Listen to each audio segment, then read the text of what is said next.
This episode brought to you by the Dollar Shave Club. A great shave at a great price, conveniently delivered right to your home.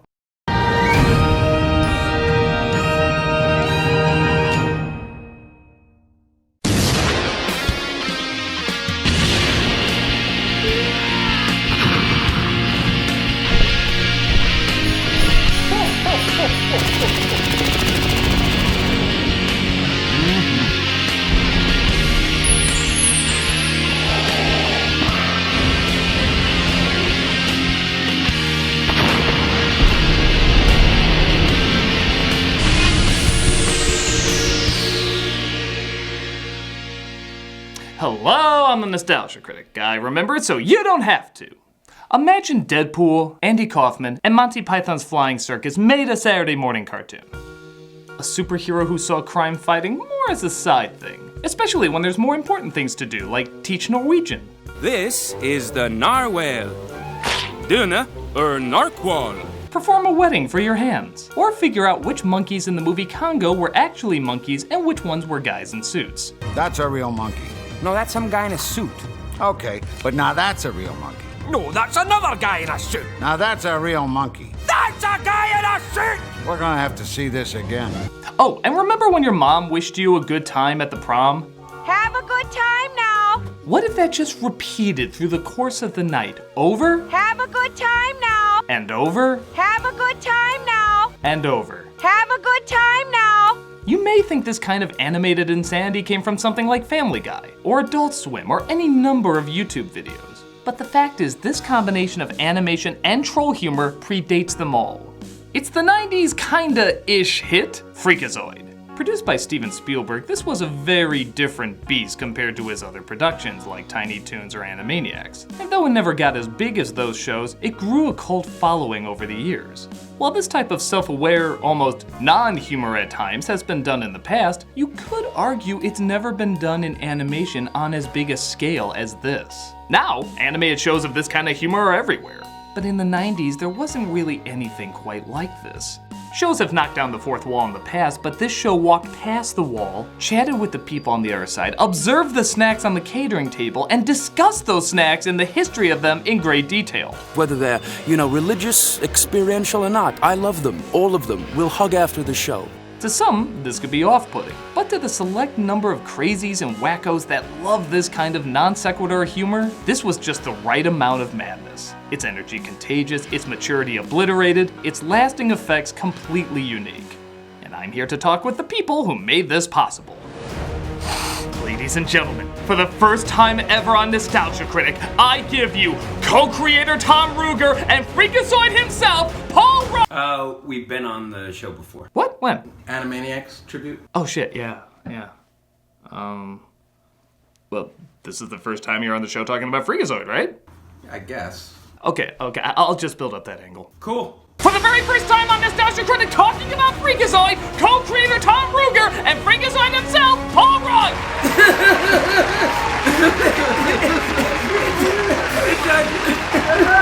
It's a dream come true! First of all, thank you for coming on my show just to come on my show and not promote some sort of product or event. No problem, critic. We're just happy to chat with you about anything. So the show was originally being developed by Batman producer Bruce Timm, as well as Paul Dini, who was tasked with making a superhero comedy. He drew up some characters and even tested a sort of demo with the Batman episode Beware the Creeper, mixing comedy and action. Bruce Timm, his specialty was superhero stuff. Steven basically wanted a comedy show, where Bruce wanted a superhero show with comedic overtones. I think Steven was really trying to push it to be very, very, very comedic first. And that's just not something I think Bruce Timm was interested in doing. As far as the silliness, pretty much hit it out of the park. It may have gone even sillier than Steven had anticipated. I would say that's probably true. I wanted to do one of those funny things like, and you ever watch F Troop where Agarn says, "There's no way I'm wearing a dress," and Forrest Tucker's like, "Yeah, you're wearing that dress," and then they wipe, and Agarn's wearing a dress. Seeing how time and budget were already low, everybody came running into Freakazoid with little time to prepare and even less time to figure out what kind of show it was going to be. Even in several episodes, they confess they don't always know what they want to keep around. my Freakalair. I didn't know you had one of these. Well, in this episode anyway, we're trying a lot of stuff out. We started in January developing the show and writing up stuff, and we were going to be on in September, so we had 8-9 months. As opposed to, say, like Animaniacs, where we had like 2 years. That's right, yes. The show was going to be greenlit. We were on, and we didn't have anything. We didn't have a show. We didn't really know who was in it, and we knew there was a guy named Freakazoid in it. That's all we knew. We just started writing anything we could think of that had a superhero in it and was funny. That's why some of the early segments are just little strange little pieces like Legends Who Lunch or Handman. Handman, you've come in the nick of time. I wouldn't let you down, Freakazoid. Oh, just stop. What? This is stupid. Part of what makes the humor work is Bruce Timm's designs. Having a more human look and scale, they're less stretchy than, say, Wacko Warner or Plucky Duck. The fact that they're more physically grounded offsets the strange and childish humor they're constantly partaking in. If, say, Ren and Stimpy were doing this material, it wouldn't have worked as well, but much like Monty Python, the more human and adult they seem, the funnier it is when they do something strange and ridiculous. Was this always the intention? If we say yes, I think it'll make us look pretty smart. Okay, then say yes. Yes. Unlike other superhero shows, even comedies, Freakazoid started off more as a variety show. It showcased many strange characters like Lord Bravery, the Huntsman, and Fanboy, who did absolutely nothing superhero related in any episodes. Don't get me wrong, they tried to get to the superhero stuff, but the slow forces of reality always prolonged it to a point where we never actually see any of it. Oh, yes, let me get the tea. You forgot the sugar. Most people your age die. Why won't you?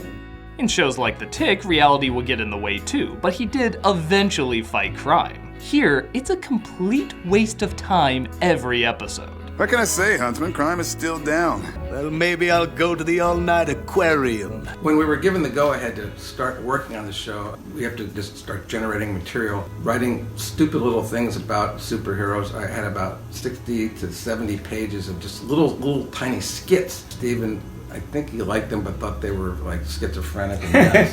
One of the early sketches I did was Moron, which I think insulted Stephen right off the bat. Let's bury that. Well, that's our show. I hope you had as much fun watching it as we had making it. I've got my own party space. You do not. Come to think of it, I hope you had more fun watching it than we had making it. Paul, of course, came up with, which was also essential, an origin story, which I think was like the 5th or 6th episode to air. John McCann and I, we were sort of being more practical, like how does Freakazoid turn into Freakazoid, and days thinking about that, and we came back into Tom and said, we think we know how he turns into Freakazoid, and I think you said I could care less.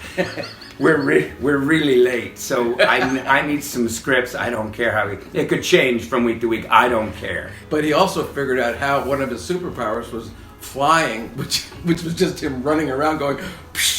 Yeah.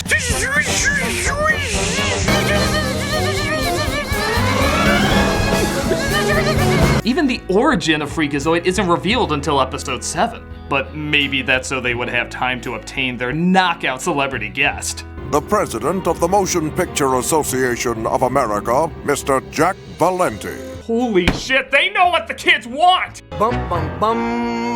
The origin story came about because I think halfway through the season, Tom had a brilliant idea. It's like, why don't we tackle how this all happened? You spend far too much time with your computer. It's my life.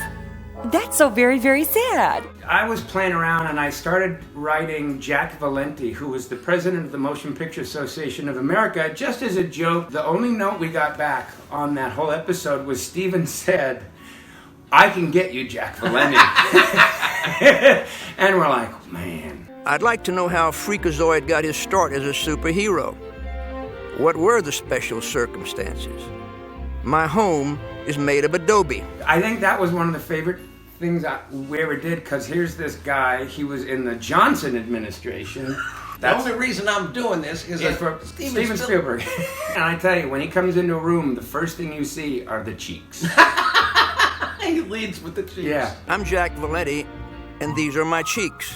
God bless him. Have a good time now. The guest stars on the show often have articulate, commanding, almost Shakespearean voices that have done a wide range of theater and film. Their demanding presence just makes the humor all the more enjoyable when you realize how much their talent is being hilariously wasted on pure immaturity.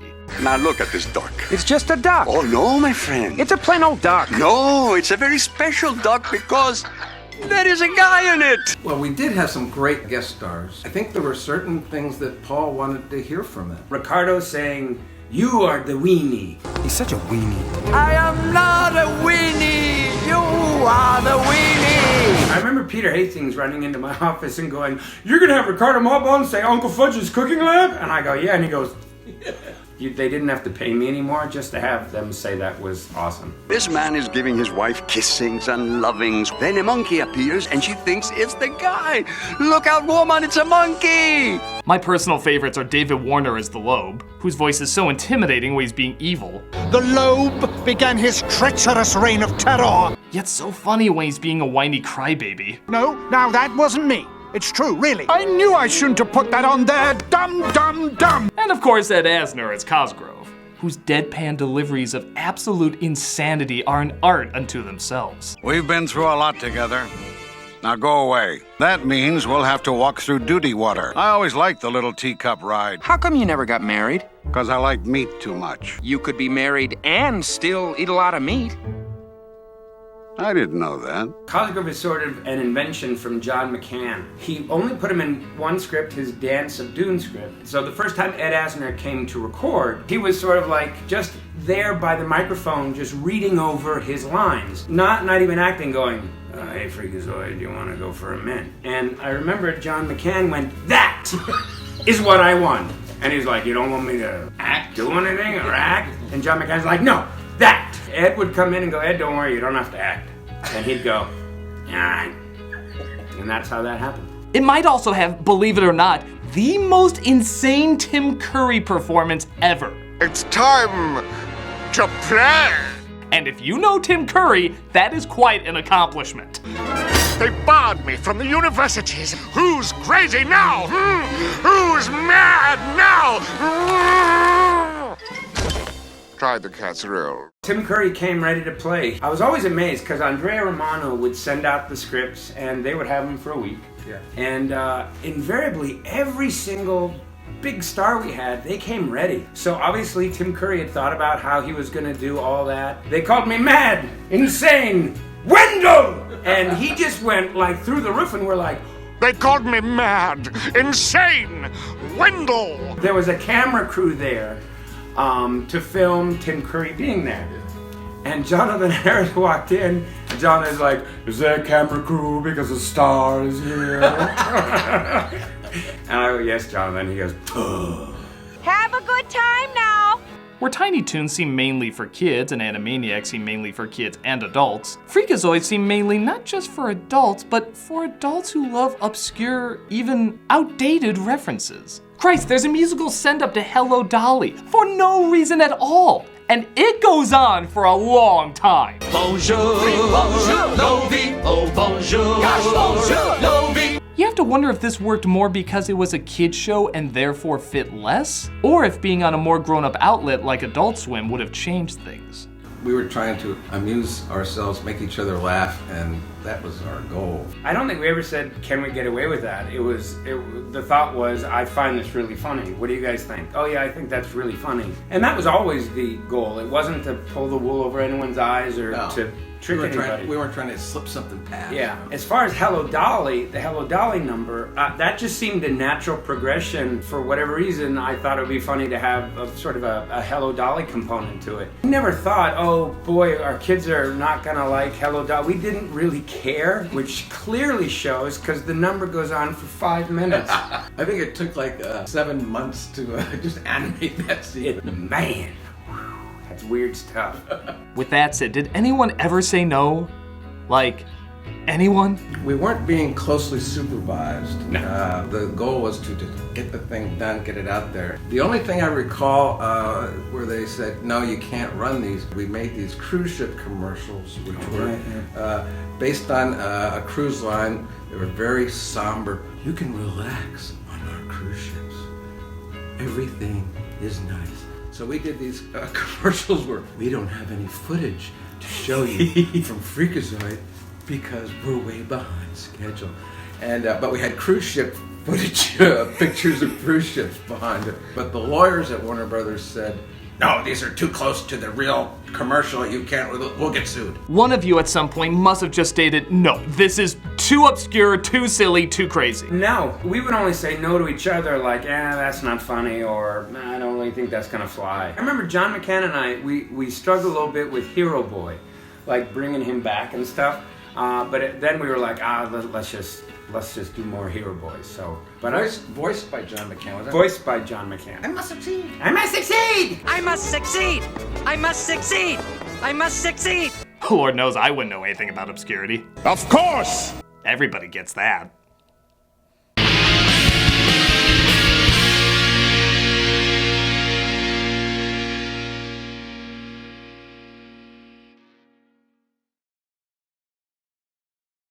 Hey guys, you want the shit shower and shave starter set?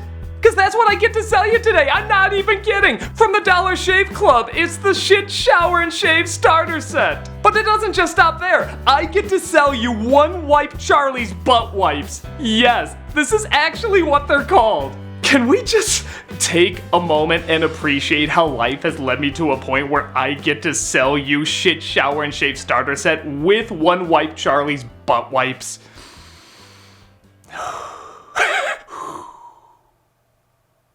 Okay, as you can tell, I'm a guy who shaves his head a lot, so I need really good razors. And Dollar Shave Club not only has really good razors, but they mail them right to your door. They're so sharp, so smooth, and on top of that, they sell a bunch of other shower stuff. As a lot of you probably have, I've gone to the store a lot to get these really cheap razors, or you gotta kinda shop around to find the good one. And you don't wanna have to do that, man. You don't wanna have to scrape up your head or your face to find a really good one. These are good. As you can tell, they have a really good sense of humor. And for a limited time, Dollar Shave Club is basically giving away their shit shower and shave starter set to new members for only $5. The starter set features their executive razor and 3 trial-size versions of the most popular products that can help you stay fresh and clean.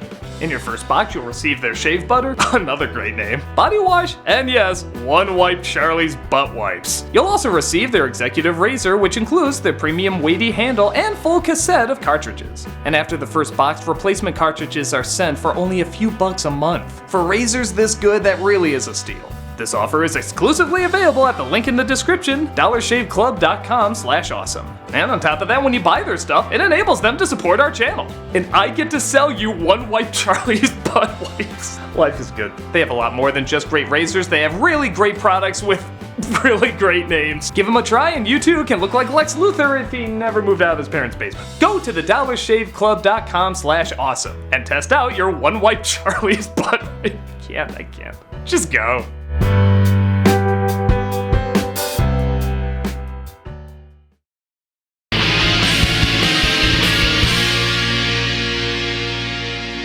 In Season 2, the format changed slightly to focus more on Freakazoid. Imagine, focusing on the star of the show.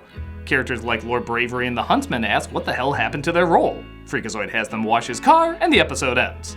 It fits the show's nature, of course, but was it tough losing those characters and changing the format? Our second season, you went off to do other things. Road Rovers and other stuff. John and I were like, well, who will produce it? We don't want to do that. Jean McCurdy took us to lunch, and she said, I really need you to do this, and I'm holding a knife under the table. We were like, okay, we'll do it. We had a meeting at Amblin, I think, with Jamie Kellner and all the big Warner Brothers mucky mucks, and they all decided that we should not do any more silly little pieces but half-hour stories. But little did they know, we would just be like, we'll just do longer, stupid things. I didn't mind it so much. I think it opened me up anyway to do weirder stuff, but that's just me. Oh, well, you had more time to do weirder stuff. Sadly, though, the audience for Freakazoid was not growing as big as the studio wanted. Every time a new time slot was given, it would move around the following week. 7 a.m., it's not the time the people who want to watch this show are up. Well, I think the constantly changing air times sort of killed us on the WB. The WB had this new campaign, Big Kids Go First. So they put our show on at 7 a.m. Big kids were asleep. Then we ultimately got bounced over to Cartoon Network. We had incredibly great numbers. And there was talk of them ordering more episodes, but alas, did not happen. In the final episode, most of the villains, allies, and guest stars are all called back to sing We'll Meet Again. Was there an awareness that this would probably be the final episode? They knew. Paul and John knew. WB hated us like a lot. When I was writing that last episode, we knew we were canceled, and when I finally started writing We'll Meet Again, all that stuff, I was like, man, this is kind of sad. And by the way, I think that was one of the only musical pieces we ever licensed, and it cost a fortune. Jean McCurdy had seen Norm Abram at some convention in New York, and she came back, and I saw her in the office. She said, "Oh, I saw Norm Abram," and I go, "Boy, he'd be a great guy to have on Freakazoid." And I was kind of joking. And she said, "Well, I can get him." And he took acting classes for like 6 months in preparation for the show. Yes. But maybe it's not the end of Freakazoid as we know it. What's Freakacon? Freakazoid's popularity sort of is on the upswing. People want to talk about it a lot. Our idea was to sort of bring a convention together. And we talked, with various people. We looked into Radio City Music Hall. Could we make a deal there? And we couldn't quite come to terms. Then we tried, Staples Center, Los Angeles. Couldn't quite.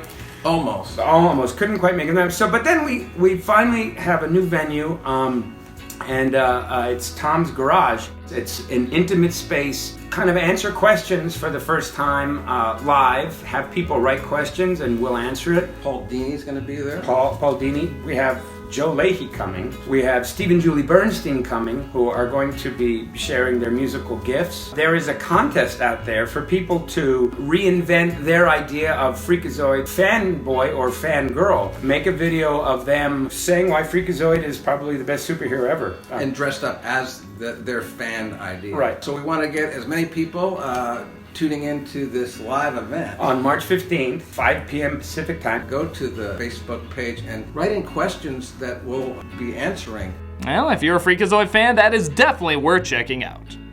Freakazoid is strange, crazy, and doesn't apologize for any of it. It's the kind of humor done by people who half the time don't even care if you find it funny as long as they find it funny. That kind of love and dedication for your own jokes is both so odd and yet so passionate you can't help but find it intriguing. Freakazoid is certainly not everybody's show, but in a kids market that tries to get as many demographics as possible, that truly does make it unique. It doesn't satirize what's popular, it satirizes what it loves. It doesn't get megastars it gets fun people they've always wanted to work with. It's not Tiny Toons, Animaniacs, or Pinky and the Brain, it's its own totally abstract creature. It's insane, it's weird, it has to be seen to totally get it or not get it. It's one of a kind, and a lot of people worked hard to make it that way. Thank you guys so much again for talking to me about this crazy ass show. Thank you. No, you. You. Just want to eat you up. Love you. Have a good time now. I'm the Nostalgia Critic guy, remember? So you don't have to.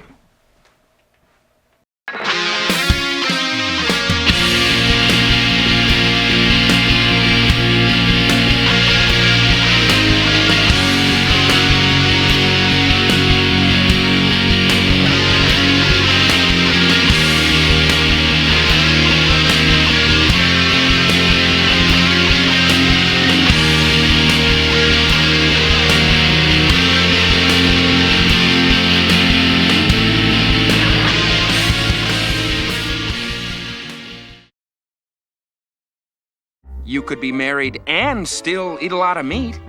I didn't know that. Hey, Doug Walker here doing the charity shout out, and this week we are doing care.org. CARE is a global leader within a worldwide movement dedicated to ending poverty. They are known everywhere for their unshakable commitment to the dignity of people. They work around the globe to save lives and defeat poverty, seeking a world of hope and tolerance where poverty has been overcome and all people live with dignity and security. Their core values commitment reflects what they focus on: transformation, integrity, diversity, excellence, and equality. If you look at their site and their YouTube channel, you can see all the various creative ways they try to help so many people in so many different places. They have a dedication that is unrivaled, and you can help in continuing their mission. Click on the link below and see how many people you can help around the world.